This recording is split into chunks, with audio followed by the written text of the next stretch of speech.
سندھی ادبی بورڈ کے board of governors کا اہم اجلاس چیئرمین مخدوم سعید الزماں عاطف کی صدارت میں بورڈ ہیڈ آفس میں منعقد ہوا۔ اجلاس میں ڈاکٹر در محمد پٹھان، ڈاکٹر عبدالغفار سومرو، سرفراز راجڑ، نذیر ناز، ڈاکٹر کریم احمد خواجہ، ڈاکٹر نواز علی شوق اور ڈاکٹر اسد جمال پولی سمیت دیگر اراکین نے شرکت کی۔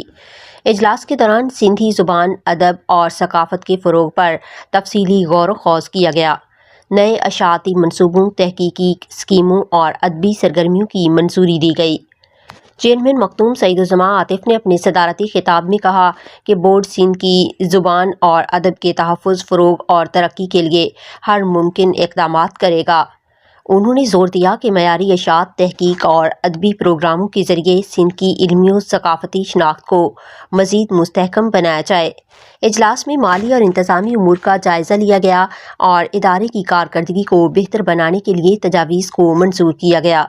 آخر میں چیئرمین نے تمام اراکین کی کوششوں کو سراہتے ہوئے باہمی تعاون سے بورڈ کو مزید فعال اور متحرک بنانے کا عزم ظاہر کیا۔